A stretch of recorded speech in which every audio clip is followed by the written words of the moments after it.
Aujourd'hui, on va écouter des témoignages de personnes interrogées par Vincent Lapierre à Grenoble qui vont nous parler de l'insécurité de Grenoble, cette ville qui est complètement tombée. Ça va s'axer autour de la mort de Lilian, l'agent municipal qui s'est fait tuer par un jeune Naël. Vous en avez entendu parler de cette affaire? Oh oui, oui. Qu'est-ce que vous en avez pensé? Apparemment, moi je ne le connais pas, mais apparemment c'était un homme extraordinaire et ce qui se passe à Grenoble maintenant, c'est horrible. Mais c'est une folie là, qu'est-ce qui se passe dans cette ville? Je sais pas. Je sais pas ce qui se passe dans cette ville. C'est-à-dire que là, nous concrètement, ouais. on pourrait se faire tirer dessus pour rien, Bah oui. même maintenant. Là. Bah oui. Voilà ce qui se passe. Grenoble, c'est devenu le Far West. Voilà. C'est devenu le Far West, donc faire attention, on commence à se méfier de tout le monde, c'est très dur. Ça, c'est une réalité, ça. Parce que les gens qui regardent cette vidéo vont dire oh non, mais elle exagère. Non. C'est une réalité que vous vivez au jour le jour. Oui, il faut faire attention, bien sûr. Moi, je sors le soir, je fais attention, je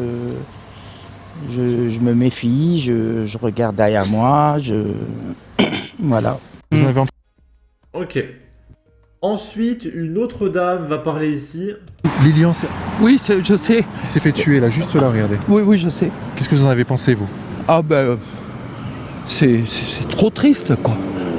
C'est trop triste. Moi, c'est pas mon ami, c'est pas mon copain. J'y pense toutes les nuits. Ah oui. Ah oui. Et qu'est-ce qui se passe à Grenoble? Ah ben, moi, je suis pas de Grenoble. Il y a 2 ans que je suis à Grenoble. Je me suis jamais fait agresser, mais on a la crainte, quoi. On a peur un peu de partout, quoi. Ah oui, c'est vrai. Le soir, je sors pas. Il y a des tas de choses que je fais pas, que je faisais quand j'étais à Gap. Ah oui. Mais peut-être que ça a changé aussi à Gap. Hein. La violence, elle est venue quand même assez rapidement. Lilian. Ok, je vois en commentaire qu'il y en a beaucoup qui réclament une certaine peine qui n'existe plus aujourd'hui. Et également ce gauchiste ici qui demande à ce qu'on arrête de faire des vidéos. Parce que si on parle de la vérité, c'est problématique. Hein, ça alimente le discours d'extrême droite. Est-ce que peut-être que l'extrême droite ne se trompe pas, hein, malheureusement. Pourquoi il faut bien voir la vérité de ce monde de dingue? Tant de fautes dans une phrase si courte. Je suis même épaté de voir l'accent sur le E. C'est vrai qu'il y a l'accent circonflexe ici. Ok. Qu'est-ce qu'il faudrait faire contre ça? Ah, la violence, il faut arrêter ça.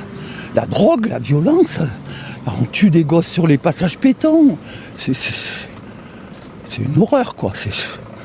Moi, je voudrais plus être de ce siècle tellement que c'est laid. Mon enfance, toujours mon gendre, il me dit « Oh, ton enfance. » Je lui dis « J'ai une enfance heureuse. » On avait peur de rien. Là, on a peur de tout. Des gens, des vélos, vous êtes sur le trottoir, vous êtes même pas tranquille sur le trottoir. Et un mec qui tue comme ça, tu le mets sur le passage piéton et tu lui fais et tu le tues. De toute façon, la peine de mort, quand on tue comme ça, c'est la peine de mort. Du coup, cette dame veut également le retour d'une certaine peine, et on peut voir en commentaire qu'il y a beaucoup de personnes qui en parlent encore, hein, ici, ok. Là, il y a un mec qui dit « Je partage totalement ce que dit cette dame, nous n'avions peur de rien avant. Aujourd'hui, on a peur de tout. Cayenne pour tous ces criminels. » Là, c'est Vincent Lapierre qui va se faire à moitié agresser par un mec lors d'une de ses vidéos.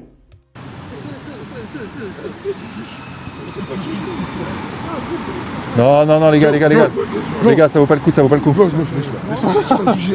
Non. Vas-y, il est craqué, laisse-le.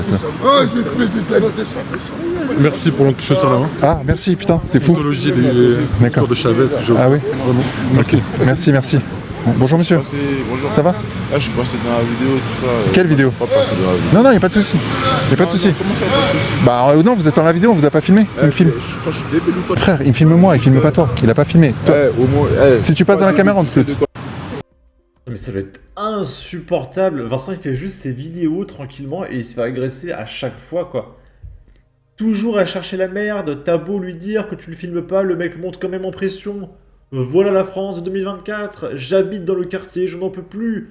Le nombre incalculable de cafards qu'il y a, c'est hallucinant. C'est rien, les gars, vous êtes des racistes, c'est qu'un sentiment d'insécurité, pas de panique. Continuez bien à voter Hidalgo, surtout, c'est important pour les cyclistes, ils comptent sur vous. Et le titre de la vidéo s'appelle « Embrouille à Paris comme d'habitude ». Là, c'est le Jarl qui nous parle de Rennes qui tombe également. Dimanche soir, en 30 minutes, hein, 2 agressions au couteau. La première à Villejean à 21h30, la seconde sur la place du Colombier à 22h, non loin de la discothèque, sur une victime de 16 ans. Dimanche matin, vers 6h45, donc le lendemain, nous sommes intervenus bien après la fermeture de la boîte, car 2 bandes de jeunes, environ une trentaine d'origine maghrébine, se battaient à une centaine de mètres de l'établissement. Pour éviter un nouveau drame, j'ai demandé à mon équipe d'intervenir. On ne fait plus que ça, de l'intervention sur ce qui nous concerne même pas. Ça ne bougera pas tant que des enfants de juges ou de politiques ne seront pas concernés. C'est malheureux, mais c'est comme ça en France. Le lobbying gauchiste est trop puissant. À chaque nouvelle élection, le rouleau compresseur des médias se met en branle pour diaboliser toute pensée non gauchiste. Et ça marche. Encore et encore depuis 40 ans. La réalité est cachée à la grande majorité des Français.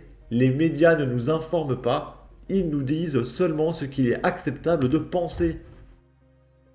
Là, on est à Paris. Il y a un bijoutier qui a été agressé par 2 individus alors qu'il sortait de sa bijouterie pour se rendre à un salon d'exposition de joaillerie. Les 2 agresseurs en embuscade ont éclaté le bijoutier et lui ont dérobé sa sacoche contenant des bijoux et des pierres précieuses. La valeur du butin est estimée à 1 million d'euros.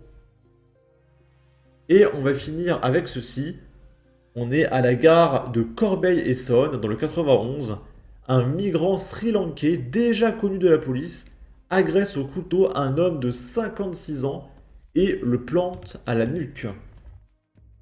Un homme de 56 ans a reçu un coup de couteau au niveau de la nuque à la gare de Corbeil-Essonnes ce lundi en début d'après-midi.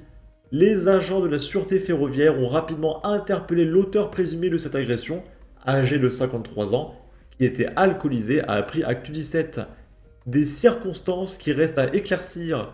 Selon les premiers éléments, l'agression s'est déroulée dans une rame de RER, sous les yeux de plusieurs témoins.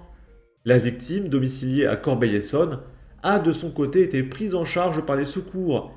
Elle présentait une plaie d'environ 3 cm qui a provoqué beaucoup de saignements, mais son pronostic vital n'est pas engagé, décrit une source proche de l'affaire.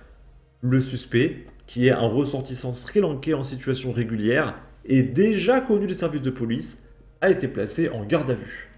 Voilà, c'était tout pour cette vidéo. En tout cas, préparez-vous. N'hésitez pas à donner votre avis, votre opinion, à partager, liker, commenter. Ça aidera au référencement de la vidéo sur YouTube. Abonnez-vous, suivez-moi sur Twitter. Prenez soin de vous. Salut!